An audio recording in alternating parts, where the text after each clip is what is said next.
Hello dear friend, मैं हूं DRX Devesh पाल और आज हम लोग बुक रीड करने वाले हैं इमोशनल इंटेलिजेंस, जिसे लिखा है डैनियल गोलमैन ने।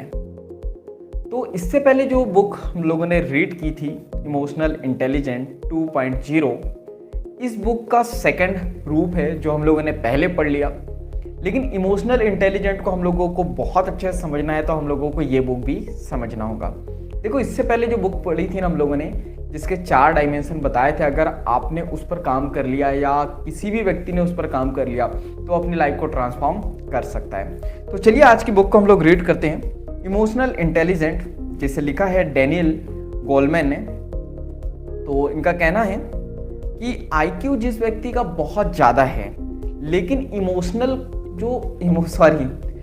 इनका कहना है कि जिस व्यक्ति का आईक्यू लेवल बहुत ज़्यादा है लेकिन उसके इमोशंस उसके कंट्रोल में नहीं हैं, तो जीनियस होने के बावजूद भी वो अपनी लाइफ में फेल हो जाएगा और ज़्यादा कुछ अचीव नहीं कर पाएगा।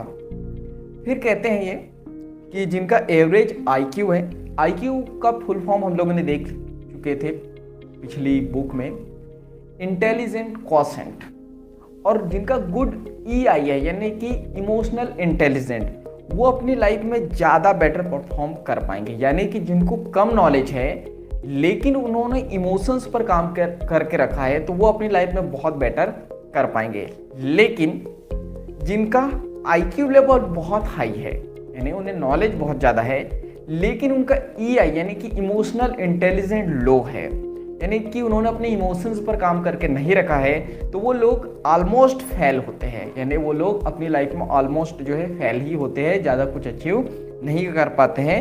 लेकिन जो इमोशंस है उसको जो है इम्प्रूव किया जा सकता है, यानी कि ईआई है, इमोशनल इंटेलिजेंट को इम्प्रूव किया जा सकता है। अगर आपने अभी तक के इमोशंस पर काम नहीं किया है तो इसका नॉलेज लेकर आप इस पर काम कर सकते हो। इसके बाद हम लोग बात करते हैं इमोशंस के बारे में।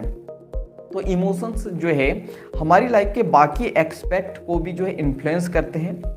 तो इमोशंस जो है ना, सिर्फ एक इमोशन नहीं, वो हमारी पूरी लाइफ को चेंज कर सकते हैं, पूरी लाइफ को बदल के रख सकते हैं।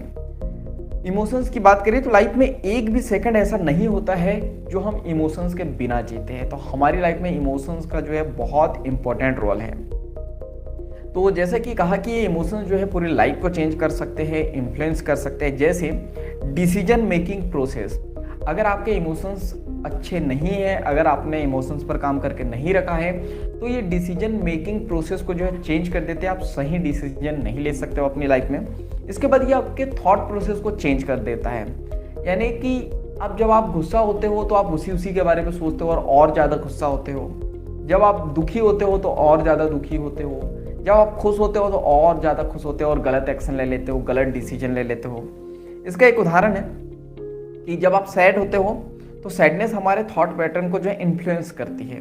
जब आप सैड होते हो, दुखी होते हो, तो जो सैडनेस जो है हमारे थॉट पैटर्न, जो हमारे थॉट होते हैं ना, उसके देखो थॉट एक चीज़ है, थॉट पैटर्न का मतलब एक के बाद एक थॉट आते हैं उसी से रिलेटेड, उसको थॉट पैटर्न कहते हैं। तो उसको इन्फ्लुएंस करती है, यानी उसको बढ़ावा देती है, और हम लोग जो है ना दुखी होने के थॉट और सोचते हैं और पास्ट के अपने जो है अनप्लेजेंट एक्सपीरियंस को भी याद करने लगते हैं। देखो, पास्ट यानी आपको पता है बीता हुआ कल, और अनप्लेजेंट का मतलब ये होता है जो हमको प्लेजर नहीं देता है, हमको आनंद नहीं देता है, जो हमारी लाइफ के लिए अच्छा नहीं होता है, हमको जिस थॉट में मजा नहीं आता है। दुख होने में मजा आता है क्या? नहीं ना। तो दुख वाले थॉट को, यानी आप एक बार सैड हुए हो लेकिन पास्ट में जितने भी ऐसे पल है जिसने आपको सैड किया है वो सारे आप सोचने लगते हो और वो ट्रिगर हो जाते हैं। इसके बाद हम लोग बात करते हैं, तो पहले वाले अगर आपका जो है पार्टनर आपको छोड़ के चला गया है, अगर आपका पार्टनर आपको छोड़ के चला गया है तो आपके सैडनेस को ये ट्रिगर करता है। देखो, अगर आपका पार्टनर आपको छोड़ के चले गए हैं तो आप सैड हो जाओगे, दुखी हो जाओगे। तो होता क्या है, आपके सैडनेस को ये ट्रिगर करता है। ट्रिगर का मतलब क्या होता है, आपको अभी एक पार्टनर ने छोड़ा है लेकिन आप पहले वाले ब्रेकअप को भी याद करने लगते हैं, यानी लाइफ में जितने भी ब्रेकअप होते हैं अब सब जो है एक साथ याद करने लगते हो, जिससे आपके सैडनेस का लेवल बढ़ जाता है। यानी आप इतने दुखी थे तो आप और ज़्यादा दुखी हो जाते हो।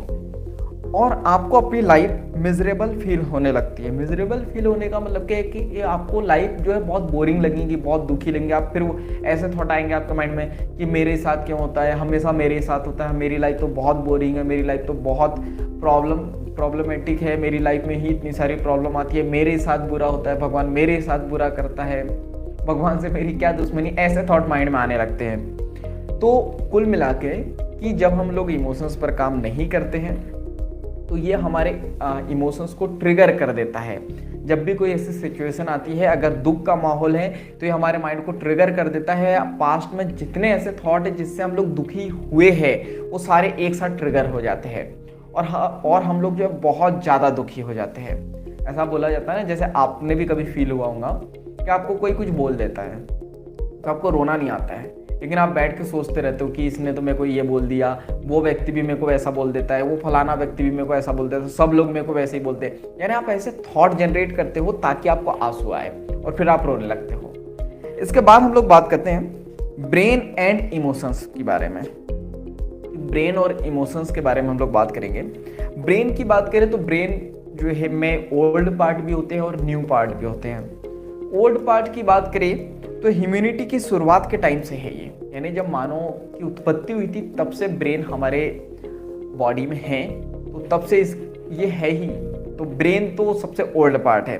अब न्यू पार्ट की बात करें तो कुछ न्यू पार्ट भी, यंगर पार्ट भी जो है डेवलप हुए हैं ब्रेन के अभी कुछ ईयर्स में।